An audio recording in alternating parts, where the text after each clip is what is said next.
Safe food, safe drug, safe Maharashtra ही जी मोहीम आपण हाती घेतलेली आहे, त्याच्यामध्ये आपण जे पावलं उचलत आहोत, त्या पावलाचा पुढचा टप्पा आज आपण कार्यान्वित करत आहोत. म्हणजे तो कार्यान्वित होता, पण त्याला वेगळ्या पद्धतीने आपण कार्यान्वित करत आहोत. गेल्या 8-10 दिवसापूर्वी आपण HRE ऑर्डर काढली, हॉटेल्स, रेस्टॉरंट्स, इटरीच्या बाबतीतली ऑर्डर काढली आणि त्याबद्दलचं इम्प्लिमेंटेशन अक्रॉस महाराष्ट्र चालू आहे. त्याच्यावरती कारवाई होते आहे. आता त्याच्या पुढचं आपल्या अन्नामध्ये सर्वात महत्त्वाचा जो घटक असतो, तो असतो दूध, मिल्क अँड मिल्क प्रॉडक्ट्स. त्या बाबतीत मी स्टार्टिंगला आल्यानंतर महाराष्ट्रातले जे दूध उत्पादक आहेत, मिल्क प्रॉडक्टवाले जे आहेत, ते प्रोड्युसर्स आहेत, यांची एक मीटिंग याच ठिकाणी घेतली होती आणि त्याच्यामध्ये आपली परिस्थिती काय आहे हे त्यांच्या निदर्शनास आणून दिलं होतं. कोणते रेग्युलेशन्स, रूल्स, स्टँडर्ड्स त्यांनी पाळायचे, कशा पद्धतीने पाळायचे, याबद्दलही त्यांना प्रेझेंटेशन करून जवळजवळ 1 तास त्याच्यामध्ये चर्चा करून त्यांना मार्गदर्शन केलं होतं. त्यानंतर बऱ्याच अंशी काही ज्या मोठ्या इस्टॅब्लिशमेंट्स आहेत, त्यांनी त्यांच्या स्तरावर त्यांच्या कर्मचाऱ्यांचं प्रशिक्षण घेणं, त्यांचे जे व्हेंडर्स आहेत त्यांचं प्रशिक्षण घेणं, यांचंही काम चालू केलेलं आहे. ही चांगली गोष्ट आहे. परंतु फक्त तेवढ्यापुरतं जाऊन आपल्याला थांबता येणार नाही. आपल्याला सर्वंकष जी इकोसिस्टम आहे, दूध प्रक्रियेमधली पूर्णपणे इकोसिस्टम, अगदी प्रोड्युसर पासून म्हणजे फ्रॉम फार्म टू प्लेट, म्हणजे कंझ्युमरच्या ताटात जाईपर्यंत फार्म टू प्लेट ह्या कन्सेप्टवरती आपल्याला काम करावं लागणार आहे. आणि त्या साखळीमधले सर्वजण जे आहेत त्यांनी हे जे स्टँडर्ड्स आहेत ते पाळणं, ते इम्प्लिमेंट करणं आणि त्या अनुषंगाने त्या मानांकनानुसार तो प्रॉडक्ट तयार करणं, स्टोअर करणं, ट्रान्सपोर्ट करणं, प्रोसेस करणं आणि विकणं, या सर्व गोष्टीवरती काम करावं लागणार आहे. त्या अनुषंगाने आज आपण दुधातील भेसळ, कृत्रिम दूध आणि गंभीर अन्न सुरक्षा उल्लंघन जे आहेत दुधाच्या बाबतीत, त्याच्याबद्दलच्या कॉम्प्रिहेन्सिव्ह कंप्लायन्स ऑर्डर इश्यू केलेल्या आहेत. जसं हॉटेल, रेस्टॉरंट, इटरीच्या बाबतीत केल्या होत्या, तसं मिल्क आणि मिल्क प्रॉडक्ट्स याच्या बाबतीतले जे स्टँडर्ड्स आहेत, जे रेग्युलेशन्स आहेत, ते रेग्युलेशन्स सर्व साखळीमधले दूध उत्पादकापासून कंझ्युमर पर्यंत, फार्म पासून प्लेटपर्यंत हा जो कन्सेप्ट आहे इकोसिस्टमचा, त्या सर्व स्टेक होल्डर्समध्ये या पद्धतीने कॉम्प्रिहेन्सिव्ह गाईडलाईन्स जे आहेत त्या आपण इश्यू केलेल्या आहेत. त्या कंप्लायन्स गाईडलाईन आहेत. त्या कुणाला बंदी घालण्यासाठी नाही, तर त्या कंप्लाय करण्यासाठी आहेत. त्या करण्यासाठी आपण हे आजचे आदेश जे आहेत ते आपण इम्प्लिमेंट केलेले आहेत. हे आदेश इश्यू करण्यापाठीमाग जे आपल्याला सांगितलं त्याप्रमाणे दूध उत्पादकांना म्हणजे अगदी कलेक्शन सेंटर पासून, बल्क मिल्क कूलर पासून ते कोल्ड चेन मेंटेनर पर्यंत, ते प्रोसेसर पर्यंत, पॅकर्स पासून, ट्रान्सपोर्टर पासून सेलर्स पर्यंत, यांना कोणते मानकाला नियम लागू आहेत? तर पहिला आता आहे ऑफकोर्स आपले जे रजिस्ट्रेशन किंवा लायसन्सिंगचे ते रूल 2011चे लागू आहेत. त्याचबरोबर अन्न उत्पादन मानके व अन्न संयोजके ज्याला म्हणतो, तो पण स्टँडर्ड्स आणि रूल्स लागू आहेत. त्याचबरोबर दूषके, विषय व अवशेष हे जे आहेत 2011चे ते पण स्टँडर्ड्स लागू आहेत. विक्रीवरील प्रतिबंध व निर्बंध जे आहेत, प्रोहिबिटेड आयटम्सच्या बाबतीत रेग्युलेशन्स ते पण लागू आहेत. लेबलिंग आणि प्रदर्शन हे जे आहेत हे पण लागू आहेत. अन्न सुरक्षा मानके पॅकेजिंग विनियमन जे आहे 2018 ते पण लागू आहेत. त्याचबरोबर अन्नाचे सदृढीकरण ज्याला फॉर्टिफिकेशन जे म्हणतो, हे पण रूल याच्यामध्ये लागू 2018चे. आणि जाहिरात आणि दावे हे पण रूल्स अँड रेग्युलेशन लागू आहेत. म्हणजे 8 प्रकारचे रेग्युलेशन फसाई ऍक्ट 2006च्या अंतर्गत जे आहेत आणि 2011चे रूल्स प्लस हे 8 प्रकारचे मिनिमम रेग्युलेशन्स हे प्रत्येक जणाला लागू आहेत. याचं पालन होणं अपेक्षित आहे. आता हे पालन करण्याच्या दृष्टिकोनातून हे कुणाकुणाला लागू आहे हा प्रश्न आपल्या समोर आलेला असेल. तो सर्वात पहिला जो आहे, दूध संकलन केंद्र, कलेक्शन सेंटर जे असतात ते किंवा बल्क मिल्क कूलर्स यांना लागू आहेत. दुसरा आहे दूध शीतकरण सेंटर्स जे केंद्र आहेत, कूलिंग सेंटर ज्याला म्हणतो, तिथं आहेत. दुग्ध प्रक्रिया युनिट्स व उत्पादक ज्याच्यामध्ये पाश्चरायझेशन आपण करतो, प्रमाणीकरण करतो म्हणजे स्टँडर्डायझेशन, होमोजेनायझेशन जे करतो, निर्जंतुकीकरण करतो आणि त्याचबरोबर UHT प्रकल्प ज्याला म्हणतात, म्हणजे अल्ट्रा हाय ट्रीटमेंट वाले जे प्लांट असतात त्यांना सुद्धा हे मानक रेग्युलेशन्स रूल्स लागू आहेत. त्याचबरोबर पॅकर्स आणि फिलिंग स्टेशन्स, म्हणजे बऱ्याच वेळेस आपण बंद बॉटल्स तयार करतो किंवा पॅकेट तयार करतो, ते पॅकर्स आणि फिलर्स यांना पण हे लागू आहेत. वितरक, वाहतूकदार आणि घाऊक विक्रेते यांना पण हे नियम लागू आहेत. किरकोळ विक्रेते, दूध बूथ्स, दूध विक्रेते व सुटे दूध विक्रेते यांना पण लागू आहेत. स्वयंचलित व बल्क दूध विक्री चालक यांना पाहिलं आहेत. ऑटोमॅटिक व्हेंडिंग मशीन याच्यामध्ये असतात त्यांना. दूध व दुग्धजन्य पदार्थाचे उत्पादक म्हणजे मिल्क प्रॉडक्ट्स वाले, जसे की त्याचबरोबर पॅकिंग करणारे, या दुधाच्या प्रॉडक्टच्या बाबतीत आणि दुधाच्या बाबतीत पॅकिंग करणारे विक्रेते, व यामध्ये पनीर असेल, चना असेल, खवा असेल, तूप असेल, लोणी असेल, क्रीम, दही, चीज, आईस्क्रीम, दूध पावडर, कंडेन्स्ड मिल्क,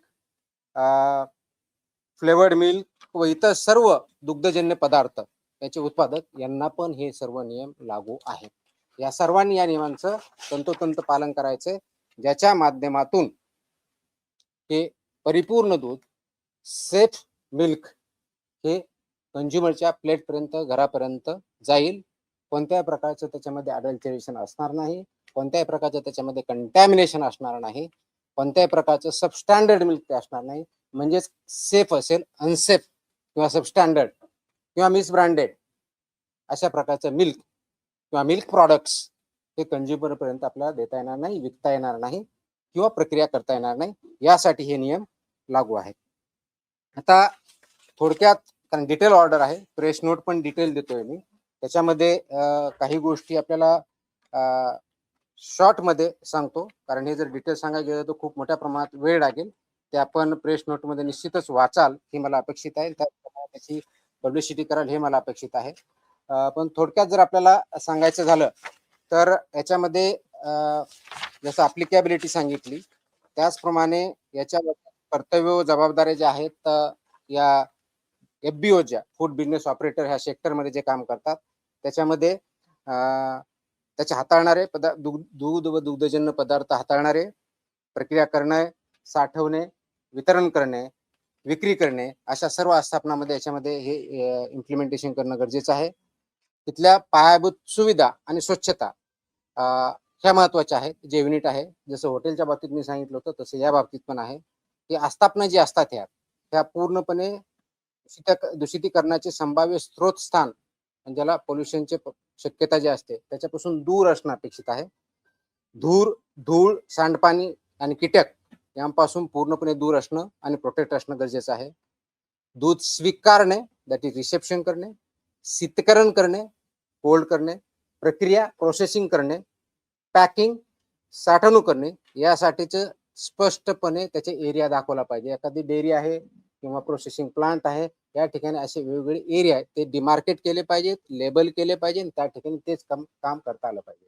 जसं हॉटेलच्या बाबतीत मी बोललो होतो की किचनमध्ये रिसेप्शनचा वेगळा पाहिजे, सिग्रिगेशनचा वेगळा पाहिजे, व्हेजचा पाहिजे, तसेच या बाबतीत सुद्धा जे दूध स्वीकारलं जातं तो वेगळा डिमार्केटेड एरिया पाहिजे, तिथले स्टँडर्ड्स वेगळे, ते त्याप्रमाणे पाळले पाहिजेत, इम्प्लिमेंट केले पाहिजेत.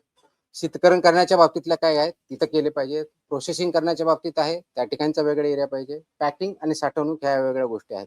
याच्यामध्ये कोणत्याही परिस्थितीत परस्पर दूषितीकरण किंवा क्रॉस कंटॅमिनेशन होणार नाही याची काळजी आपल्याला घ्यायची, कारण हे क्रिटिकल पॉईंट असतात. त्याला HACCP असं म्हणतो, hazard analysis and critical control points असं म्हणतात. हे हॅझर्ड अनालिसिस त्यांनी ठेवणं, त्याच्यावरती डिटेलमध्ये थोड्या वेळात बोलेच मी. तसं अपडेशन करणं, ते फसाईच्या स्टँडर्ड प्रमाणे आहे ते कंप्लाय करणं आणि ते इम्प्लिमेंट करणं. म्हणजे एका क्रिटिकल पॉइंटला जर ते सबस्टँडर्ड आलं किंवा ॲज पर स्टँडर्ड आलं नाही तर तिथंच ते रिजेक्ट झाला पाहिजे. पुढं ते गुड्स, ते दूध किंवा दुग्धजन्य पदार्थ जो आहे पुढे जाता कामा नये, तो डिस्कार्ड तिथंच झाला पाहिजे. त्याच्यामुळे क्रिटिकल पॉईंट्स म्हणतात, त्याच्यामुळे क्रिटिकल कंट्रोल पॉईंट असं नाव दिलेलं आहे. क्रिटिकल तिथं बघायचंय, ते स्टँडर्डला असेल तर तो पुढे प्रोसेस होईल, अन्यथा तिथंच तो रिजेक्ट होईल. ही प्रोसेस इम्प्लिमेंट करणं गरजेचं आहे. ही जर इम्प्लिमेंट केलं तर खूप मोठ्या प्रमाणात क्वालिटेटिव्ह फरक पडू शकतो, ते इम्प्लिमेंट करणं गरजेचं आहे. हा झाला पहिला मुद्दा, मी जे पायाभूत सुविधेच्या बाबतीत बोलतोय, स्वच्छतेच्या बाबतीत बोलतोय. दुसरा मुद्दा जो आहे, दुधाच्या संपर्कात येणारे सर्व पृष्ठभाग, भांडी, म्हणजे तुमचा सरफेस एरिया जिथे जिथे असेल तिथे भांडी, युटेन्सिल ज्याला म्हणतो, पाईपलाईन, टाक्या व उपकरणे ही फूड ग्रेड लेवलच्या पाहिजे. अन्न श्रेणीतील म्हणजे जरा फूड ग्रेड जे सामान असतं ते वापरणं गरजेचं आहे. Stainless steel, food grade stainless steel हेच प्रॉडक्ट वापरणं अपेक्षित गरज आहे, किंवा इतर मान्यता प्राप्त विषमुक्त गंजरोधक पदार्थांची असावीत हे मॅन्डेट आहे. बऱ्याच वेळेस आपण बघतो की स्टेनलेस स्टील नसतं किंवा फूड ग्रेड नसतं, तर ते चालणार नाही. त्याचबरोबर ती तात्काळ किंवा चांगल्या पद्धतीने इमिजिएटली स्वच्छ करता आली पाहिजे, ज्याला आपण CIP म्हणतो, क्लिनिंग प्लेस, ते पटकन करता आलं पाहिजे, त्या दृष्टीची पाहिजे. तिसरा महत्वाचा जो मुद्दा इन्फ्रास्ट्रक्चरच्या बाबतीतला, तो परवानाधारक जो आहे ते कीटक नियंत्रण, पेस्ट कंट्रोल जे आहे त्या बाबतीत त्यांचं संस्थेबरोबर टायअप पाहिजे, ज्या रजिस्टर्ड आहे त्यांच्याकडून ते पेस्ट कंट्रोल रेग्युलर बेसिस ते घेणं अपेक्षित आहे. तो वैध करार असला पाहिजे आणि त्याच्यामुळे कोणत्याही प्रकारचा उंदीर, कीटक व माशांचा प्रादुर्भाव याच्याबद्दल शून्य सहनशीलता किंवा झिरो टॉलरन्स पॉलिसी आहे, त्याप्रमाणे इम्प्लिमेंट केलं पाहिजे. गेल्या वेळेस मी हॉटेल, रेस्टॉरंट आणि इटरीच्या बाबतीत मी हे एक सांगितलं होतं की पेस्ट कंट्रोल व्यवस्थित पाहिजे. माझ्या असं काही निदर्शनास येत आहे की बऱ्याच लोकांनी त्याच्यामध्ये सुधारणा डेफिनेटली केलेली आहे, परंतु काही ठिकाणी फक्त ते सर्टिफिकेट दाखवलेलं गेलेलं आहे की आम्ही करून घेतलेलं आहे म्हणून, पण ते केलं जात नाही. त्यांच्यावरती आम्ही फक्त सस्पेन्शनशीच नव्हे तर रजिस्ट्रेशन कॅन्सलची कारवाई करून त्याच्यावर प्रॉसिक्युशन पण करणार आहोत. तर हे सर्वांनी लक्षात घेतलं पाहिजे की फसवण्यासाठी करू नका, हे कंप्लायन्ससाठी आहे, हे थ्रेटन करण्यासाठी नाही, कारण याचा पूर्णपणे इम्पॅक्ट हा आपल्या नागरिकावरती, प्रत्येकावरती होतो, कारण ते फूड कंझ्युम केलं जातं आणि त्याचे परिणाम होतात. दुसरा जो मुद्दा मी सांगितला तो दूध स्वीकारणे, खरेदी, साठवणूक व शीतसाखळी हा एक क्रिटिकल पॉइंट आहे. याच्यामध्ये जे दूध घेतो आपण ते सर्व दूध व कच्चा माल जो आहे हे फक्त रजिस्टर्ड व्हेंडर्स कडूनच घेणं अपेक्षित आहे, कारण आपल्याला ट्रेस करणं गरजेचं आहे, मॅन्डेट आहे. रजिस्टर्ड व्हेंडर्स असणं, त्यांचे रेकॉर्ड असणं, दररोज किती घेतलं त्याचं रेकॉर्ड असणं, त्याच्यामध्ये रिजेक्टेड जर काही दूध असेल तर त्याचं रेकॉर्ड व्यवस्थित ठेवणं, त्याचं रजिस्टर मेंटेन करणं, ते सबमिट करणं, हे सर्व जे कलेक्शन सेंटर्स आहेत, जे युनिट आहेत ना मॅन्डेटरी आहे. हे खरेदी व संकलनाबाबतच्या नोंदी कमीत कमी 6 महिने हे त्यांनी प्रिझर्व करायच्या. 6 महिन्यामध्ये कोणत्याही अधिकाऱ्याने किंवा ऑथॉरिटीने ते रेकॉर्ड जर मागितलं तर त्यांनी सबमिट करणं मॅन्डेटरी आहे. त्याचबरोबर प्राप्त होणाऱ्या प्रत्येक खेप, ज्याला ट्रिप म्हणतो, टँकरच्या माध्यमातून असेल किंवा इतर असेल, ती स्वीकृतपूर्वी चाचणी करणं बंधनकारक आहे. ज्यावेळेस तुमच्याकडे टँकर येतो त्यावेळेस ऍक्सेप्ट करण्याच्या अगोदर त्याच्या ज्या मॅन्डेटरी टेस्ट आहेत त्या कंपल्सरी आहेत. त्या टेस्टमध्ये ते स्टँडर्ड प्रमाणे जर असेल तरच ते ऍक्सेप्ट करायचे, अन्यथा रिजेक्ट करायचे. आणि रिजेक्ट केलेला जो गुड्स आहे म्हणजे व्हेकल आहे त्याच्या बाबतीतचे इन्फॉर्मेशन बाकी सर्वांना पण द्यायची. अन्यथा काय होतं की एका ठिकाणी रिजेक्ट केला जातो, तेच टँकर दुसरीकडे जातं, तिथं ऍक्सेप्ट केला जातो, ते चालणार नाही. बैठकीमध्येही मी सांगितलं होतं, आता मी परत रिपीट करतोय की अशा प्रकारचं एका ठिकाणी जर गुड्स रिजेक्ट केलं आणि ते कारण द्यावं लागतं की तुम्ही ह्या कारणासाठी आम्ही रिजेक्ट करतोय, तर that will not be accepted anywhere. आणि असं जर झालं तर जो घेणारा आणि विकणारा दोघांना आम्ही जबाबदार पकडून त्यांच्यावरती आम्ही कारवाई करणार आहोत. ते करताना कोणत्या प्रकार, ज्यावेळी रिसेप्शन करतो तर आपण काय बघितलं पाहिजे, कोणत्या प्रकारच्या टेस्ट आपण जे म्हणतो, साध्या असे टेस्ट असतात पण इम्पॉर्टंट आहेत, क्रिटिकल आहेत, जरा ऑर्गॅनोलेप्टिक तपासणी म्हणतात. आता ऑर्गॅनोलेप्टिक म्हणजे काय, आपल्याला आपल्या डोळ्याने दिसतं, नाकाने वास येतो, ह्या ज्या गोष्टी बघायच्यात, कलर असेल, ह्या गोष्टी त्याला ऑर्गॅनिक आपल्या ऑर्गन्सनी, पंचेंद्रिय म्हणतो आपले जे आहेत त्याच्या माध्यमातून पहिली टेस्ट असते, ते आपण बघायची असते. त्याचबरोबर तापमान, टेम्परेचर आहे ते बघायचं असतं. दूध स्निग्धांश म्हणजे फॅट जे आहे त्याच्यामधलं ते टेस्ट करायचे असते. त्याचबरोबर सॉलिड नॉट फॅट्स याची काय परिस्थिती बघायची असते. क्लॉट ऑन बॉइलिंग किंवा अल्कोहोल टेस्ट ज्याला म्हणतो ती करायची असते. ही सर्व गोष्टी जर केल्या तर बेसिकली ते स्टँडर्ड प्रमाणे आहे किंवा सबस्टँडर्ड आहे किंवा अनसेफ आहे आपल्याला कळतं, आणि त्याच्यानंतरच ते दूध ऍक्सेप्ट करायचं आणि मग पुढे जाऊ द्यायचं. ते जर त्या टेस्टमध्ये सबस्टँडर्ड येत असेल तर ते रिजेक्ट व्हायला पाहिजे आणि त्याच्यावरती त्यांना सांगून ते रिजेक्ट ऍक्च्युअली डिस्ट्रॉय व्हायला पाहिजे, कोणत्याही दुसऱ्या चेनकडे जाता कामा नये. दुसरी महत्वाची जी बाब आहे, शीत साखळी हे खूप क्रिटिकल आहे. कोल्ड चेन ज्याला म्हणतो, कोल्ड चेन मेंटेन करणं हे बंधनकारक आहे. त्याच्यामध्ये कोणत्याही प्रकारची तडजोड, कॉम्प्रोमाइज आपण मान्य करणार नाही. कच्चं दूध जे असतं शक्यतोवर लवकरात लवकर आणि जास्तीत जास्त कोणत्याही परिस्थितीत 2 तासाच्या आत कोल्ड चेन मध्ये आणलं पाहिजे. म्हणजे तुम्ही दूध काढल्यानंतर 2 तासापर्यंत ते व्यवस्थितपणे त्याला कोणत्याही प्रकारचं बॅक्टेरियल किंवा हे ग्रोथ होत नाही. ते जर व्यवस्थित आपण सॅनिटरी कंडिशनमध्ये व्यवस्थित ठेवलं, प्रिझर्व केलं तर. पण 2 तासानंतर त्याला मात्र तासाच्या आत ऑलमोस्ट आपल्याला ते कोल्ड चेनमध्ये आणायचं असतं. कोल्ड चेन म्हणजे इथे 4 डिग्री सेल्सिअस असतं. आणि म्हणून आपण गेल्या मीटिंगमध्ये हे सांगितलं होतं, की जे मेजर ठोक खरेदीदार आहेत, डेअरीज आहेत किंवा पावडर प्लांट किंवा इतर मिल्क प्रोड्युसर्स आहेत, यांना डायरेक्टली जे घेतात, तर ते सकाळी आणि संध्याकाळी 2 शिफ्टमध्ये कलेक्ट करा हे निर्देश दिले होते. कारण रात्री काढून ठेवलं तर सकाळपर्यंत ते ऑलरेडी खराब होणार आहे. टेम्परेचर 4 डिग्री सेल्सिअस जर शेतकऱ्याकडे नसेल त्या पद्धतीने ठेवायचं, तर ते खराब होऊन दुसऱ्या दिवशी येणार आहे आणि तो प्रॉब्लेम होतो. म्हणून 2 वेळच्या शिफ्ट करायचे मी सांगितलं होतं.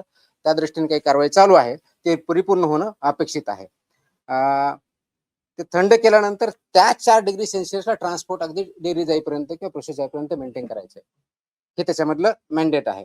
आणि जर फ्रोझन फूड असेल तर त्याला -18 डिग्री सेल्सिअस मध्ये प्रिझर्व करणं अपेक्षित आहे. कोल्ड आणि फ्रोझन याच्यामधला हा फरक आहे. 4 डिग्री आणि -18 डिग्री. हेच करत असताना परत गेल्या वेळेस जसं सांगितलं होतं, की हे पदार्थ जे आहेत जमिनीपासून उंच, भिंतीपासून दूर, झाकलेल्या, लेबल लावलेल्या, कीड प्रतिबंधक भांड्यातच ठेवायचे आहेत. त्या गाईडलाईन्स आहेत, त्याला फिफो सिस्टमनुसार ते इम्प्लिमेंट करायचं आहे. हा एक दुसरा भाग झाला. तिसरा क्रिटिकल जो पॉइंट आहे तो आहे उष्णता प्रक्रिया, भरणे, सीलबंद करणे आणि पॅकेजिंग करणे. हा क्रिटिकल तिसरा पॉइंट आहे. याच्यामध्ये हीट ट्रीटमेंट जी आहे ती योग्य प्रमाणात झाली पाहिजे, योग्य वेळेत झाली पाहिजे. जसं की आपल्या नियमानुसार असं आहे की पाश्चरायझन करायचं म्हणजे नेमकं काय करायचं? तर पाश्चरायझन म्हणजे 63 डिग्री म्हणजे 63 डिग्री सेल्सिअसला कमीत कमी 30 मिनिटं तुम्हाला तापावं लागतं. आय रिपीट, 63 डिग्री सेल्सिअसला 30 मिनिटं किंवा 72 डिग्री सेल्सिअसला तुमचं 15 सेकंद किंवा दोन्हीचं कॉम्बिनेशन. या लेवलला केलं तरच पाश्चरायझन होतं, नाही तर पाश्चरायझ होत नाही. ते पाश्चरायझन त्या लेवलला करणं अपेक्षित आहे. त्यानंतर इमिजिएटली ते 4 डिग्री सेल्सिअसला आणायचं. ही हीट ट्रीटमेंट झाली की कोल्ड तुमची 4 डिग्रीपर्यंत आणायची. मग ते पाश्चरायझ दूध होतं. अदरवाईज ते पूर्णपणे होत नाही. म्हणून आणि ते केल्यानंतर त्याला एक टेस्ट असते, फॉस्फेटेज टेस्ट म्हणतात त्याला. ती जी टेस्ट आहे ती निगेटिव्ह येणं अपेक्षित आहे. म्हणजेच ते प्रॉपरली पाश्चरायझ झालं हा त्याचा अर्थ होतो. एक महत्वाचा बऱ्याच वेळेस मला वेगवेगळे नागरिक किंवा आपल्यामधून काही प्रश्न विचारले जातात. आईस्क्रीम आहे, कुल्फी आहे, चॉकलेट आहेत किंवा सॉफ्टी आईस्क्रीम आहे. यांच्या बाबतीत सुद्धा लेबलवर स्पष्ट गोष्टी लिहिल्या पाहिजेत. कोणत्याही पदार्थामध्ये स्टार्च असल्यास यापैकी पॅकेजिंग व लेबलिंग नियमाच्या नुसार तो त्याच्यावर घोषित करावा लागणार. कोणी जर याच्यामध्ये स्टार्च यूज केला असेल किंवा कोणताही नॉन मिल्क प्रॉडक्ट त्याचा जर यूज केला असेल तर तो तुमच्या लेबलवरती डिस्प्ले करणं, लिहिणं हे बंधनकारक आहे. प्रत्येक पॅकेजवर बॅच क्रमांक असेल, कोड किंवा लॉट क्रमांक बंधनकारक आहे. अलर्जन त्याच्यामध्ये दाखवलेलं असेल. त्याचबरोबर त्याच्यामध्ये काय आहे, याच्यामध्ये कंटेन्स मिल्क, ट्री नट्स, इतर ज्या गोष्टी आहेत त्या नमूद करायच्या जर त्यांनी टाकलेल्या असतील तर. नाशवंत उत्पादनासाठी कीप इन रेफ्रिजरेटेड लिहायचं आहे, तेही त्यांनी बंधनकारक लिहिलं पाहिजे. दूध पावडरसाठी store in cool, dry place in an air tight container, ही त्याच्यावरती मॅन्डेटरी कंडिशन आहे ती लिहिली पाहिजे. आणि हे सामान ठेवताना म्हणजे फूड प्रॉडक्ट ठेवणार त्याची काळजी जे युजर्स आहेत त्यांनी पण घेतली पाहिजे.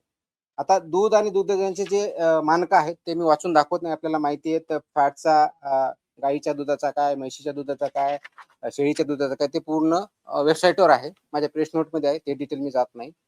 2 महत्वाच्या गोष्टी मला अजून सांगायच्या आहेत. त्याच्यामध्ये एक रिकॉन्स्टिट्युटेड मिल्क आणि दुसरं तुमचा आहे रिकंबाईन मिल्क.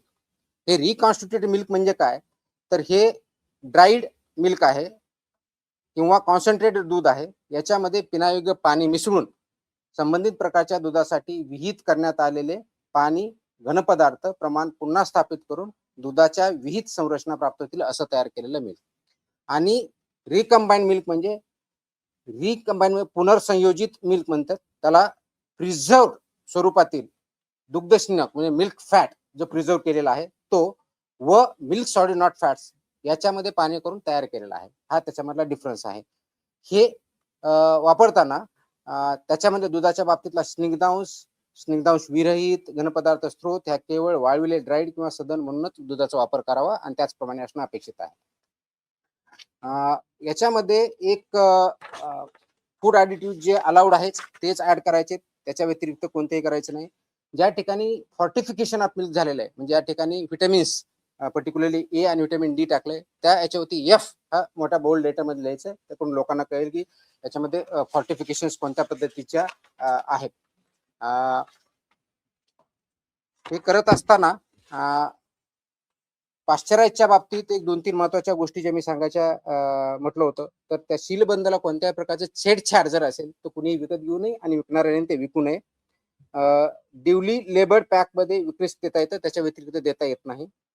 फिलिंग आणि सिलिंग हे अंतिम उष्णता ज्यावेळेस असते त्या मोमेंटला करायचं असतं, त्याच्या अगोदर किंवा त्याच्या नंतर नाही, हे त्यांना पाहायचे. पाश्चराईज प्रमाणित किंवा इतर कोणताही उष्णता प्रक्रिया केलेलं जे दूध आहे ते उघड्या कॅनमधून, ड्रममधून किंवा सीलबंद नसलेल्या पात्रामधून सुट्या स्वरूपात विक्री करणं अनुज्ञेय नाही. ते सीलबंदमध्येच विक्री करावं लागेल. त्याला ओपन करून ते ॲज अ लूज मिल्क म्हणून ते आपल्याला विकता येणार नाही. आणि म्हणून फिलिंग अँड बॉटलिंग व सीलिंग याची प्रक्रिया जे प्लांट आहेत त्यांनी व्यवस्थितपणे पाळणे, ते इम्प्लिमेंट करणे, इन्क्लुडिंग सेलर पॉईंट पर्यंत ते बघणं गरजेचं आहे. आणि जर रॉ मिल्क असेल तर ते रॉ मिल्कवरती हे लिहिलं पाहिजे की याच्यामध्ये हे दूध कच्चं असून सेवन करण्यापासून उकळणं आवश्यक आहे, हे त्याच्यावरती लिहिणं गरजेचं आहे. आता याच्यामध्ये दूध संकलन केंद्राने काय करायचे हे मी दिलेलं आहे. त्याचे डिटेल गाईडलाईन आहेत. त्याचबरोबर दूध शीतकरण केंद्राने काय करायचे याच्या जवळजवळ 9 प्रकारच्या गोष्टी त्यांनी करायच्या. त्याच्यामध्ये क्लिनिंग इन प्लेस पाहिजे, तापमान मेंटेन केलं पाहिजे, इन्स्ट्रुमेंट पाहिजे, त्याचे कॅलिब्रेशन पाहिजेत, सांडपाण्याची व्यवस्था पाहिजे. ह्या सगळ्या गाईडलाईन या माझ्या ऑर्डर्समध्ये आहेत, त्याच्यामुळे डिटेलमध्ये जात नाही. परंतु याच्यामध्ये ह्या ज्या गाईडलाईन्स मी सांगितल्या त्या ॲप्लिकेबिलिटी कोणाला सांगितली, एंड टू एंड आपल्याला सिस्टम, ज्याला इकोसिस्टम म्हणतो, ते आपण डेव्हलप करतोय. याच्यामध्ये जर व्हायोलेशन केले तर पनिशमेंट ज्या अनसेफ फूडच्या बाबतीत आहे किंवा अडल्चरेटच्या बाबतीत किंवा कृत्रिम दुधाच्या बाबतीत जे आहे, ज्याला सिंथेटिक मिल्क म्हणतो आपण, जे केमिकल पासून बनवलेलं असतं, त्याच्या बाबतीत आणि अशा केसमध्ये डेथ झाला तर कमीत कमी 7 वर्ष, जास्तीत जास्त अजन्म कारावास इतका आहे. 10 लाख रुपये दंड आहे. त्या अशा अवनदामुळे जर गंभीर दुखापत झाली, जर ग्रीव्हस इंजरी म्हणून, 6 वर्षापर्यंत कारावास आणि 5 लाख रुपये दंड आहे. गंभीर स्वरूपाची नसलेली दुखापत झाली तर 3 लाखापर्यंत दंड आहे, 1 वर्षाचा कारावास आहे. कोणतीही दुखापत झाली नसल्यास 3 महिन्यापर्यंत कारावास आणि 3 लाखापर्यंत दंड आहे. आणि सबसिक्वेंटचा जर असेल तर ऑफकोर्स फर्स्ट कन्व्हिक्शन 1 लाख रुपये दंड अतिरिक्त लावला जाऊ शकतो. अन्न सुरक्षा ऑफिसर जे आहेत आपले FSO, यांनी जप्त केलेला किंवा ताब्यात केलेले दूध किंवा इतर कोणत्याही वस्तू हस्तक्षेप करता येणार नाही. ती हटवणे किंवा त्याच्याशी छेडछाड करणे हा 6 महिन्यापर्यंत कारावास आहे. त्याच्यामुळे ऑफिसरच्या याच्यामध्ये आपण जे म्हणतो की माझ्या सेंटरमध्ये, माझ्या युनिटमध्ये मी एंट्री करू देणार नाही, हे आपल्याला चालणार नाही. ऑफेन्सेस बाय कंपनी जे करतात तो गुन्हा झाल्यास प्रत्येक कंपनीवर त्याच्यावर व्यवसायाचं जे आहे पूर्णपणे कारवाई करण्यात येईल. दंडाच्या बाबतीत जर बघितलं तर रजिस्ट्रेशन नसेल किंवा लायसन्स नसेल तर 10 लाख रुपये दंड आहे. त्याच्याशिवाय तुम्हाला काम करता येणार नाही. Up to 10 lakh is a fine. दिशाभूल करणारी ॲडव्हर्टाईज असेल, खोटी असेल तर 10 लाखापर्यंतचा दंड आहे. आतापर्यंत अनफॉर्च्युनेटली आम्ही दंड खूप कमी करायचे, इथून पुढे आम्ही मॅक्सिमम दंड, म्हणजे कुणी दिशाभूल केली तर आम्ही 10 लाख रुपये दंड लावणार, या पद्धतीने काम करणार आहे. फॉल्स क्लेम इन्फॉर्मेशन दिली तर त्याच्यामध्येही 10 लाखापर्यंतचा दंड आहे. दुधामध्ये भेसळ करण्यासाठी वापरल्या जाणाऱ्या कोणत्याही पदार्थावरती भेसळकारक पदार्थाचा ताबा ठेवणे, तो पदार्थ आरोग्यास अपायकारक असल्यास 10 लाखापर्यंतचा दंड, इतर बाबतीत 2 लाखापर्यंतचा दंड ही तरतूद आहे. मागणी केलेल्या स्वरूपाचे, गुणधर्माचे किंवा गुणवत्ता नसलेले दूध किंवा दुधाचे पदार्थ विकणे याच्यामध्ये 5 लाखाचा दंड आहे. त्याच्यामुळे ह्या दंडाच्याही तरतुदी आपल्या हे डिटेलमध्ये दिलेल्या आहेत, ह्या सर्वांना लागू आहेत. त्याप्रमाणे त्याचं इम्प्लिमेंटेशन आपण करूयात आणि ते इम्प्लिमेंटेशन जर केलं तरच आपण एंड टू एंड ही साखळी जी आहे ती आपण चांगल्या पद्धतीनं इम्प्लिमेंट करू शकतो. आता थोडक्यात जर याच्यामध्ये सांगायचं तर आमचं मिशन काय आहे, आपलं मिशन काय महाराष्ट्राचं, तर महाराष्ट्राचं मिशन आहे की महाराष्ट्राला प्रत्येक नागरिकाला ते आपल्याला सुरक्षित अन्न द्यायचंय, शुद्ध सकस दूध द्यायचंय आणि त्याच्या माध्यमातून आपल्याला भेसळमुक्त महाराष्ट्र दुधाच्या बाबतीत करायचं आहे. हे करत असताना फूड सेफ्टी मॅनेजमेंट सिस्टम आपल्याला डेव्हलप करायची, पूर्ण इकोसिस्टम आपण डेव्हलप करत आहोत आणि याच्यामधलं गायडिंग प्रिन्सिपल हे पब्लिक हेल्थ हे आहे आणि त्याचबरोबर जेन्युइन बिझनेसेस जे आहेत त्यांना प्रमोट करणं, त्यांना सपोर्ट करणं आहे आणि नॉन जेन्युइन बिझनेसेस जे आहेत त्यांना पनिशमेंट करणं, त्यांना सिस्टमच्या बाहेर काढणं हे आहे. याच्यामध्ये आरोग्यविषयाच्या दुधातल्या ज्या थोडक्यात मी परत रिपीट करून चिंता काय आहेत तर पाण्याची भेसळ होते, हा महत्वाचा मुद्दा आहे. सिंथेटिक दूध वापरलं तर दुसरा मुद्दा आहे. युरिया, डिटर्जंट, कॉस्टिक सोडा, स्टार्च, ग्लुकोज, मेलामाइन इत्यादी रसायनांचा वापर करतो, तो पूर्णपणे प्रोहिबिटेड आहे, तो पॉयझनस आहे, दॅट इज नॉट अलाउड, ते करता येणार नाही. मिल्क, फॅट व एसएनएफ याचं मानांकाप्रमाणे मानांकांचं उल्लंघन करता येणार नाही. अफ्लॅटॉक्सिन, M1 आणि अँटीबायोटिक रेसिड्यू आहेत, ते याच्यात असणं अपेक्षित नाही, जे लिमिट आहे त्याच्या बाहेर त्याच्यामध्ये येता कामा नयेत. कोल्ड चेन मेंटेन करणं मॅन्डेटरी आहे. विना परवाना किंवा विना नोंदणी कोणताही उद्योजक याच्यामध्ये काम करू शकत नाही. चुकीचे लेबलिंग, ग्राहकाची दिशाभूल हे करता येणार नाही.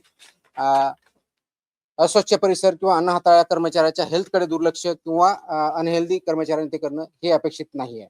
आणि म्हणून फार्म टू प्लेट या तत्वावरती ही जी इकोसिस्टम असणं अपेक्षित आहे, ती परिपूर्ण विशेष सायकल करण्याचा आपला उद्देश आहे. त्या दृष्टिकोनातून जवळजवळ 25 रिफॉर्म्स या ऑर्डरच्या माध्यमातून आपण इम्प्लिमेंट केले. थोडक्यात त्याची लिस्ट इथं मी दिलेली, मी परत ती वाचत नाही, आपण त्याच्यामध्ये वाचू शकता. त्याच्यामध्ये आणखी आपण अवेअरनेस क्रिएट करू शकता आपल्या माध्यमातून. संपायच्या अगोदर फक्त 2 गोष्टी. पहिलं आपलं जे होतं, आपण निरीक्षण करायचो, नमुना घ्यायचो, अहवाल द्यायचो, कारवाई करायचो किंवा कारवाई झाल्यास सांगायचो. ह्या 3 पॉईंटवर चालवते. आपण आता तसं करत नाहीये. आपण आता पूर्णपणे एंड टू एंड इकोसिस्टमच्या दृष्टिकोनातून कारवाई करतोय.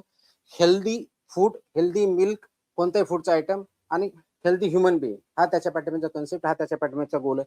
ते करण्यासाठी आपण अनालिसिस करतो. त्याचबरोबर गुप्त माहिती पण भेटते, इन्फॉर्मेशनही भेटते. त्याचं निरीक्षण किंवा अनालिसिस आपण परत करतो. आपण टेस्टही घेतो, प्रयोगशाळाचं विश्लेषणही करतो. ट्रेसेबिलिटी आपण जर सांगितलं की N2 आपण ते करण्याचा प्रयत्न करतोय. पुरवठा साखळीचा पूर्ण तपास करणार आहे आपण. मूळ स्त्रोतावरती कारवाई करणं आणि नंतर प्रोसिक्युशन करणं या पद्धतीनं काम चालणार आहे. फक्त जो कोणी व्हेंडर आहे याच्या पुरतं मर्यादित न राहता तर पूर्ण ट्रेस आउट करून त्या सायकलमध्ये जे कोणी एलिमेंट इन्व्हॉल्ड आहेत त्या सर्वांवरती ह्या गोष्टी लागू आहेत. अशा दृष्टिकोनातून आपण काम करणार आहोत. त्याच्यामुळे ही चेकलिस्ट पण आपण केली आहे आणि या दृष्टिकोनातून आपण काम करतोय. एक प्रश्न तुम्ही विचारणार आहात, त्याच्या अगोदर उत्तर देतो की रॉ मिल्क विक्रीला बंदी आहे का? त्याचं उत्तर नाही असं आहे. रॉ मिल्क तुम्ही विक्री करू शकता, ती विथ अटीच्या अधीन राहून आहे, त्या पद्धतीने करायची आहे. सिंथेटिक मिल्क म्हणजे नेमकं काय? तर त्याचा उत्तर असं आहे की ते अस्सल दूध नाहीये, ते केमिकल पदार्थापासून आपण तयार केलेलं हे सिंथेटिक मिल्क असतं. ट्रेसेबिलिटी म्हणजे काय? तर उत्पादकापासून कंझ्युमर पर्यंत गेलं त्याचा आपल्याला ट्रेस आउट करता आला पाहिजे, ह्या दृष्टीने आहे. कोल्ड चेन का महत्वाची? तर त्याच्यामुळे दुधामध्ये सूक्ष्मजीव वाढू नये यासाठी ते कोल्ड चेन महत्वाची आहे. आणि फास्टॅग जो ऍप आहे तो फसाईने तयार केलेला food safety training and certification programme जे आहे त्याच्या अंतर्गतच आपला कनेक्ट आहे. तो ऍप पण आहे आणि ते ट्रेनिंग पण आहे. हे आदेश हे बेसिकली अनुपालन आदेश आहेत, हे बंदी आदेश नाहीत. आणि त्यामुळे हे ग्राहकाच्या संरक्षणासाठी, त्यांच्या हेल्थसाठी आणि जेन्युइन उद्योजकांच्या बरारीसाठी आहे. ते कुणाला प्रिव्हेंट नेगेटिव्ह ऑर्डर नाही, हे पॉझिटिव्ह कंप्लायन्स ऑर्डर आहे आणि ते इम्प्लिमेंट करण्याचं काम, एन्श्योर करण्याचं काम ॲज अ रेग्युलेटरी एजन्सी मधून कमिशनर फूड सेफ्टी किंवा FDA डिपार्टमेंटचा आहे. त्या दृष्टीने आपण काम करत आहोत. हे करण्याचा उद्देशच एवढा आहे की दूध हा घटक अगदी लहान मुलापासून वयोवृद्ध माणसापर्यंत सर्वजण डेली बेसिस, ऑलमोस्ट डेली बेसिसवरती त्याचा वापर होतो. त्याच्यामधून खूप मोठ्या प्रमाणावरती परिणाम झालेले आहेत.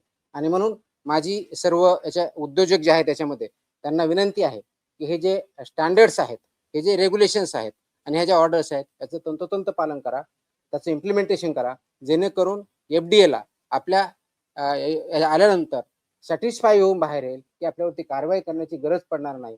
अन्यथा आम्हाला प्रॉसिक्युशन करण्यापासूनच जे व्हायोलेशन ज्या लेवलचे आहेत त्याप्रमाणे कठीणातली कठीण किंवा स्ट्रॉंगेस्ट ऍक्शन ती घ्यावी लागेल. Because we mean business, we don't compromise on the health of people. Thank you. राज्यातला किती दुधाची गरज आहे आणि आपल्याकडे किती संकलन होतं?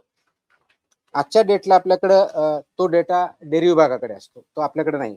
पुढच्या काही काळामध्ये हा डेटा आपल्याकडे पण येण्यासाठी आपण ऑनलाईन काही सिस्टम डेव्हलप करणार आहे. त्यावेळेस त्याचं परफेक्ट आन्सर मी देऊ शकेल. जी लोकसंख्या असते त्याच्या अनुषंगाने ती आवश्यकता असते.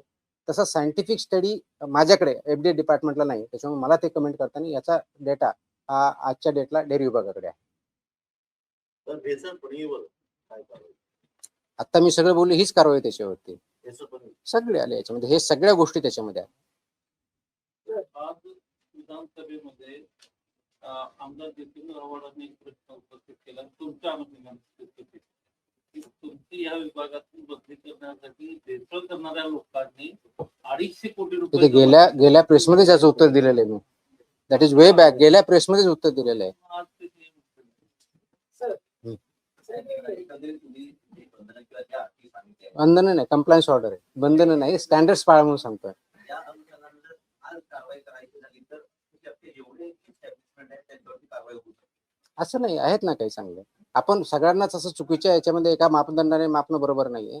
याच्यामध्ये चांगलं काम करणारे आहे तर वाईट करणारे आहे. जे सगळीकडे असं ते पर्सेंटेज किती आहे, काय आहे, हा भाग वेगळा असू शकतो. आणि म्हणूनच मी प्रथम मीटिंग घेतली होती. मीटिंगमध्ये सांगितलं होतं. त्याच्यानंतर बऱ्याच लोकांनी त्याच्यावरती काम करणं चालू केलेलं आहे. आता ह्या ऑर्डर त्याच्यामध्ये आणखी कॉम्प्रिहेन्सिव्ह आहेत. ते त्याच्या इम्प्लिमेंटेशन करण्यासाठी ते प्रयत्न करतील आणि त्याच्यातून चांगला रिझल्ट येईल.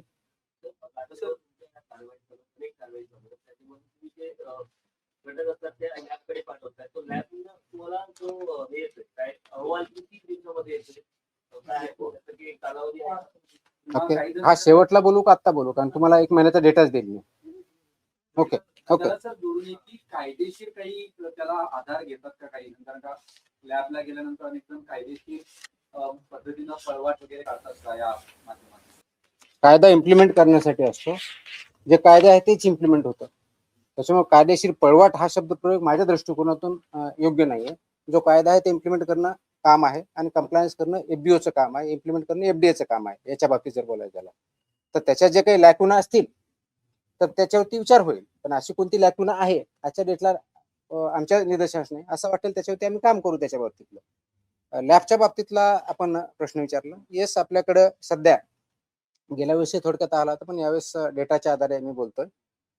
सर्वसाधारणपणे आपण फूड सॅम्पल जर बघितले तर मी तुम्हाला कंपॅरेटिव्ह डेटा देतो. जून 2025 आणि जून 2026 ह्या 2 महिन्याचा. मग गेल्या वर्षीच्या जूनमध्ये किती सॅम्पल टेस्ट झाले आणि या महिन्याच्या जूनमध्ये किती सॅम्पल टेस्ट झाले. तर गेल्या वर्षी जून महिन्यामध्ये फूडचे 1622 सॅम्पल आपल्या 3 ज्या लॅब आहेत त्याच्यामधून झाले होते.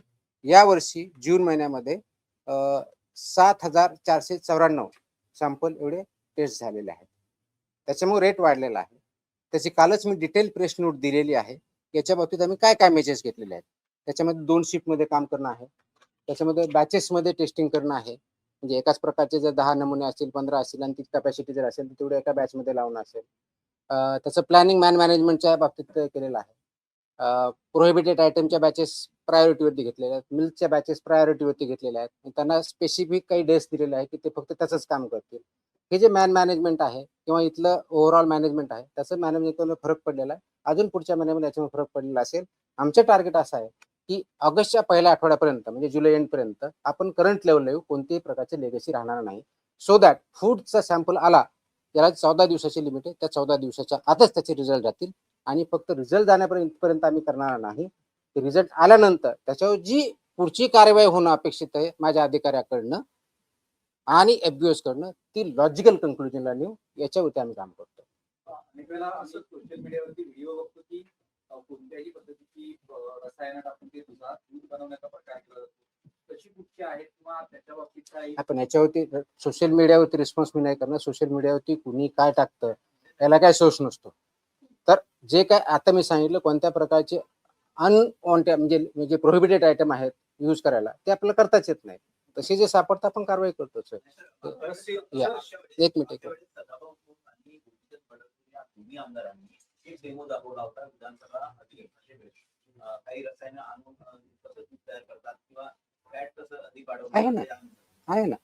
तर अशा काही आपल्या निदर्शन असेल त्याच्यावरती आम्ही कारवाई करणार. ते अलाउड मी जे सांगितलं की सिंथेटिक मिल्क म्हणून किंवा केमिकल मिल्क म्हणून ते मिल्क नाही याच्या मुळामध्ये तर ते इलिगलच आहे. It's not a milk, it's a poison. तर त्याच्यावरती आपण कारवाई करतोच.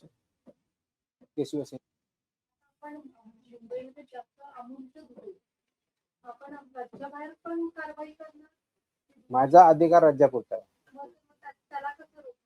महाराष्ट्रात जे काही दूध येतं ते कोणते असतं. महाराष्ट्रात जे दूध येतं किंवा जे प्रॉडक्ट असतात ते महाराष्ट्राच्या ज्युरिडिक्शन मध्ये आहे. हे अमूल कूलचे जे दूध येतात अमूल कूलचे दूध येतात स्वीट ते किती दिवसापर्यंत ठेवू शकतो? त्याच्यावर लिहिलेलं असतं ना. पाश्चरायझर जे आहेत आता मी सांगितलं त्याच्या लिमिटेशन ठरलेले आहेत. त्याच्या मध्ये म्हटलं की शिवराच्या बाबतीत वेगवेगळ्या पद्धतीच्या जाहिराती केल्या जातात. सॉरी नाही कोणते बीडचं कोणतरी काहीतरी सर, होतं. बीडमध्ये श्रीकृष्ण केक बर्फी फार्मवरती देखील कारवाई करण्यात आली, पण गावकऱ्यांचं असं म्हणणं आहे की लाखो रुपयांचा जो मुद्देमाल होता तिथे फक्त 35,000 रुपयात हजार दाखवले आणि कारवाई म्हणजे आरोपी जे होते ते एकच जणांवरती कारवाई केलेली, कारण तो 7 ते 8 जण होते त्या ठिकाणी. ज्यावेळेस कारवाई होते त्यावेळेस तिथला मुद्देमालाचा पंचनामा होतो, तो समक्ष होतो. ते किती आयटम आले त्याचे फोटो काढले जातात, त्याची व्हिडिओग्राफी पण आम्ही सांगतो. मोबाईलच्या माध्यमातून आपण काही वेगळे इन्स्ट्रुमेंट दिलेले नाहीयेत. त्याच्यामुळे असं जर कोणी म्हणत असेल की त्यांच्याकडे काही पुरावा असेल जे क्लेम करतात त्यांनी मला सादर करावं, त्याच्यानुसार मी त्याच्यावर कारवाई करेन. पण फक्त बोलायचं की एवढा मुद्देमाल लाखाचा होता, त्यांनी जाऊन बघितलं होतं का लाखाचा होता का 35,000चा होता का 1 कोटीचा होता हे मला माहित आहे. त्यांच्याकडे काही पुरावा असेल डेफिनेटली आपण कारवाई करू. ती कारवाई बीडमध्ये 2 दिवसापूर्वीची कारवाई बोलली. रात्री 2-3च्या दरम्यान सुरू झालेली कारवाई ती. जशी इंटेलिजन्स आमच्याकडे आला, आमची टीम तिथे गेली, ते पूर्णपणे तपासलं. तपासल्यानंतर त्याच्यामध्ये सगळ्या चुकीच्या गोष्टी आढळल्या. जवळजवळ दुसऱ्या दिवशीपर्यंत कारवाई चालू होती. ती केली आणि तो उद्योजक किंवा जो आहे तो अगदी 2-3 महिन्यापूर्वीच त्यांनी लायसन्स घेऊन काम चालू केलेलं होतं. तो हॅव ट्रेस्ड इट आणि त्याचं जे काही लॉजिकल कन्क्लुजन प्रॉसिक्युशन करून सगळे आपण पेनल्टी त्यांच्यावरती कारवाई करूया. मुंबईत अनेक ठिकाणी जे पान जे आहे ते विकलं जातं, काही जे पान सेवन केल्यानंतर चक्कर येणं, बीपी लो होणं किंवा अशा प्रकारचं त्यांनी प्रकार जे आहे ते समोर येताना पाहायला मिळतात. यावरती देखील काही कारवाई करणार? अरे एफडीचे प्रश्न विचारे बाबा. नाही आता तू पान खाणार खायच्या बाबतीत माझा इश्यू नाही. नाही गुटखावरती बॅनच आहे. असे गुटखा कोणी वापरत असेल ते सांगा, आम्ही कारवाई करतोच आहे ना. अरे हो, असं कुठे येत असेल कोणी पाठवणार असेल त्या आम्हाला सांगा, आम्ही पण मागू आणि आम्ही कारवाई करू, काही अडचण नाही. We do that also. म्हणजे कुणी असा ऍड्रेसवर येत असेल तर आम्ही कुणाला तरी पाठवायला लावू, ऍड्रेस मागायला तर आम्ही तसंही करतो. आम्ही करतो ना तसं, काहीच अडचण नाही. असं असेल माहिती असेल तर डेफिनेटली कारवाई करू आपण, काहीच अडचण नाही. सॉरी कम अगेन परत बोला.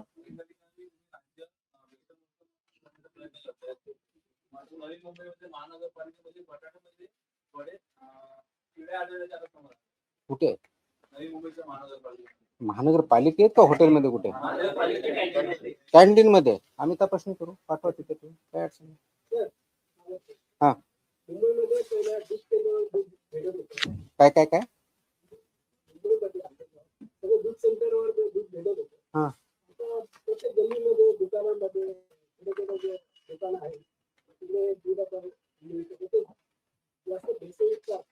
हे असं तुमचं म्हणणं आहे. कुठं असेल तर सांगा, आम्ही करतो. That is what we are expected. Please understand.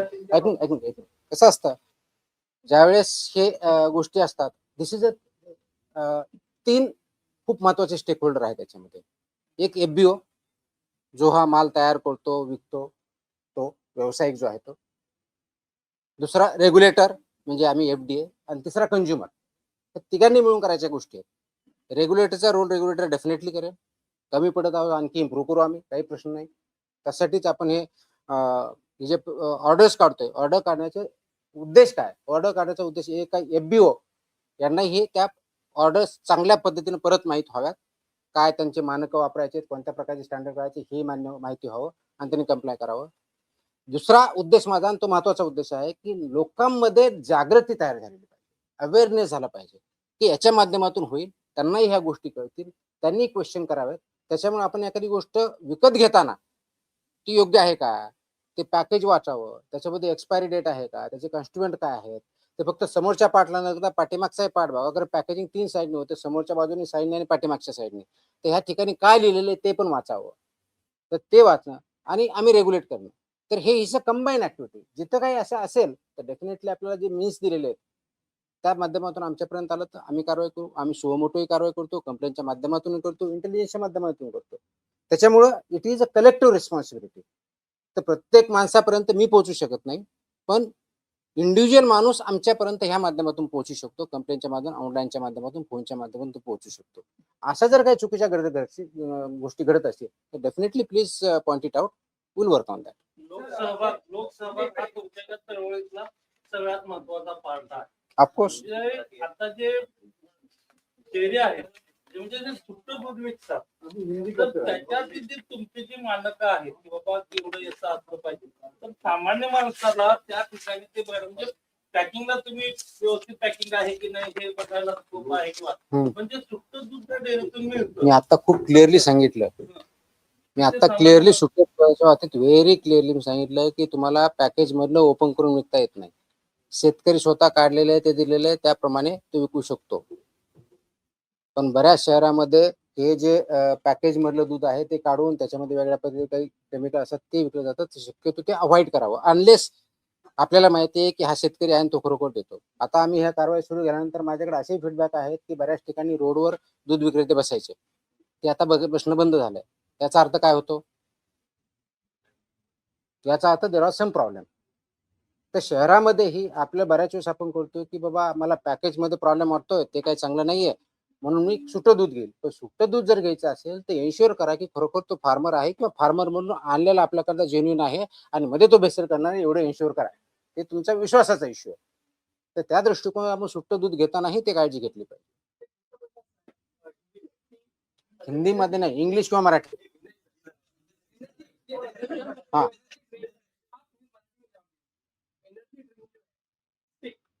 उसको लेकर टॉपिक सॉल्व किया गया, उसे बंद किया, प्रतिबंध लगाया जाएगा और 500 मीटर के दायरे में स्कूल या कॉलेज अगर बेचा जा रहा है तो उस पर कार्रवाई होगी।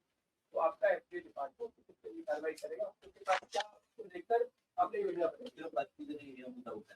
है ना, मुझे पता है आंसर दिया गया है अधिवेशन में.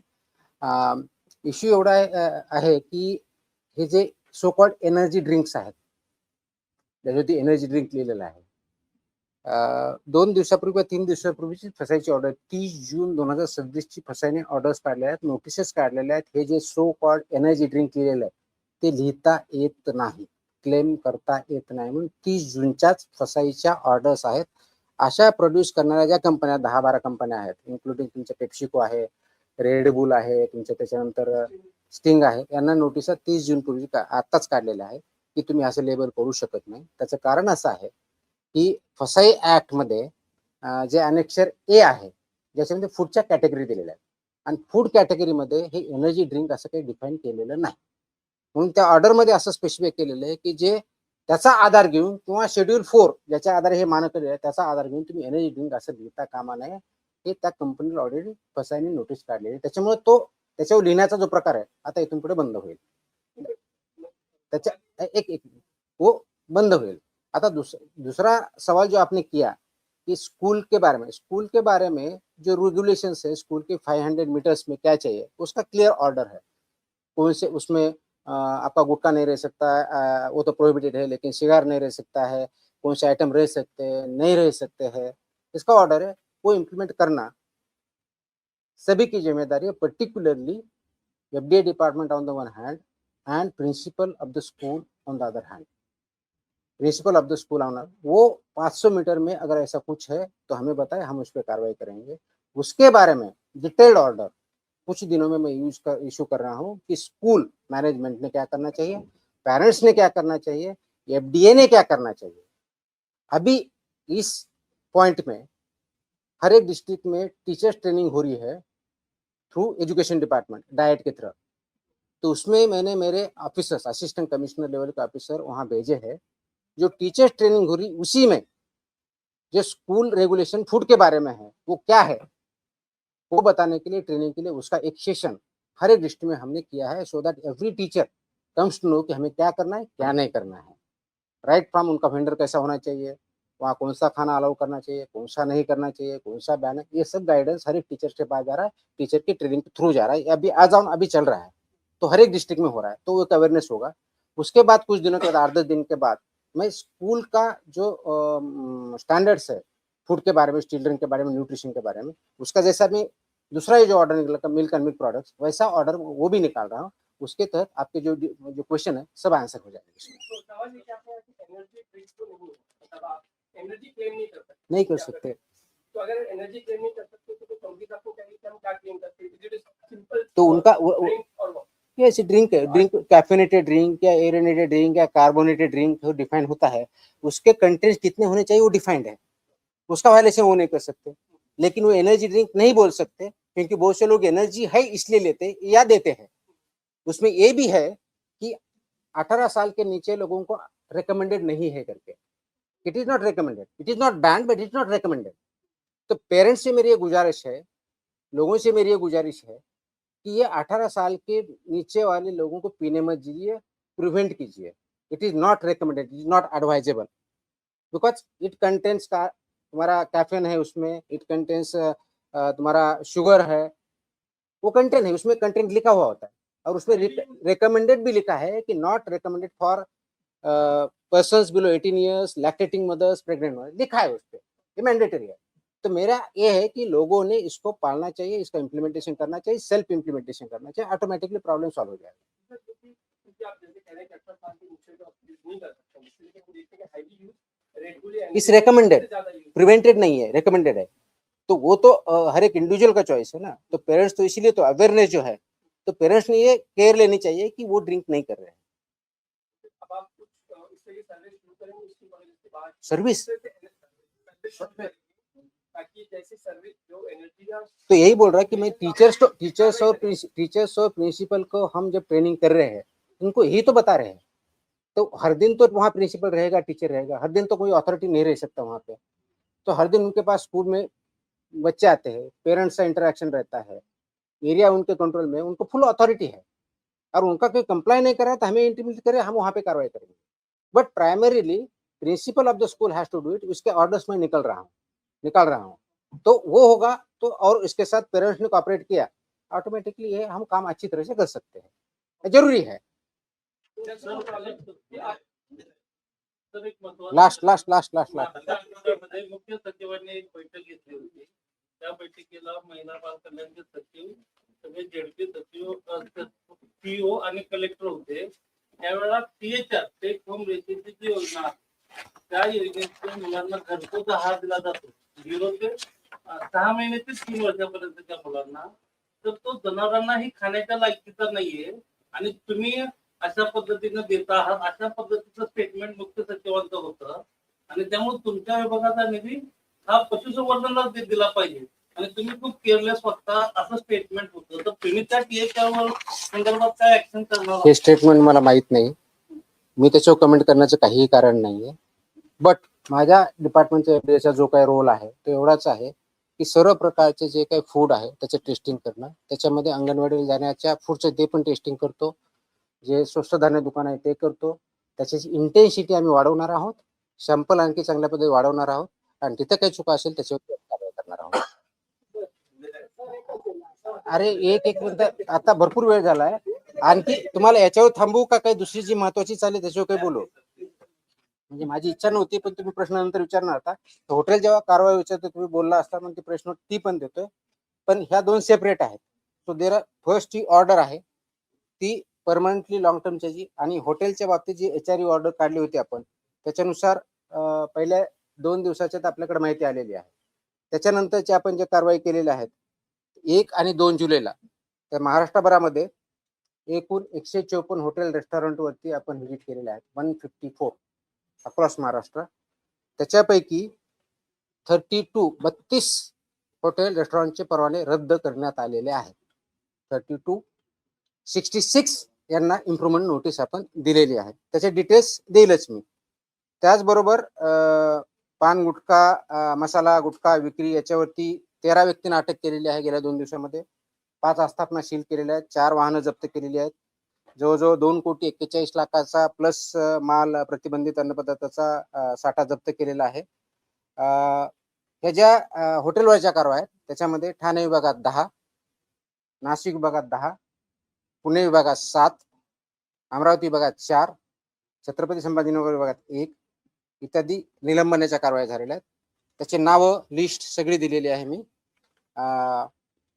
अपेक्षित हे आहे की याच्यावरती लोकांनी सुद्धा आपण जिथं अन्न खातो ते व्यवस्थित आहे का, ते मानकाप्रमाणे आहे का हे बघणं अपेक्षित आहे. हॉटेल आहे तर तिथं पहिलं तर फसायचं लायसन्स किंवा लायसन्स आहे की नाही बघा. असेल तर अगदी ज्या मी HREच्या ऑर्डरमध्ये सांगितलेलं आहे की स्वच्छतेपासून सगळ्या गोष्टी आहेत का ते बघा, जे आपल्याला दिसू शकतात. विभागनिहाय तुम्हाला जर हॉटेलच्या बाबतीतली माहिती दिली तर मुंबईमध्ये 17 म्हणजे बृहन्मुंबई या विभागामध्ये 2 जिल्हे जे येतात 17 आपण हॉटेलला व्हिजिट किंवा इन्स्पेक्शन केले, 5 सुधारणा नोटीस दिल्या. कोकणामध्ये 23, 10 परवानगी निलंबन केले. पुण्यामध्ये 53, 25 सुधारणा नोटीस, 7 परवानगी निलंबित केले. नाशिकमध्ये 20 सुधारणा नोटीस, 7 निलंबन परवानगी 10. छत्रपती संभाजीनगर 4 आस्थापनांना व्हिजिट केली, 1 परवाना निलंबित केला. अमरावतीमध्ये 23 ठिकाणी व्हिजिट केल्या, 15 सुधारणा नोटीस दिल्या, 4 निलंबन केले. नागपूरमध्ये 14 सुधारणा नोटीस 10 आणि महाराष्ट्रामध्ये एकंदर 154 व्हिजिट, 62 सुधारणा नोटीस, 32 लायसन्स सस्पेंड केलेले आहेत. आणि याच्यापेक्षाही मोठी कारवाई आजही चालू आहे आणि चालू राहणार आहे. मात्र आमचा फोकस सगळ्या सेक्टरवरती राहणार आहे. हॉटेल चालू झालं म्हणजे दूध कमी झालं किंवा प्रोहिबिटेड आयटम कमी झालं असं नाही. प्रोहिबिटेड आयटम कशाही परिस्थितीत आम्ही कमी करणार नाही. दूध आणि दुधाजन्य पदार्थ याच्यावरती खूप मोठा फोकस आहे. वेगवेगळे सेक्टर्स आहेत, त्या वेगवेगळ्या सेक्टरवरती कारवाई चालू आहे आणि त्याचे परिणाम आपल्याला पुढच्या काळात डेफिनेटली दिसतील. आय थिंक नाही आता बस झालं, आपण खूप बोललो, माझा घसा दुखायला लागला. आपण नंतर भेटूया. चलो, थँक्यू.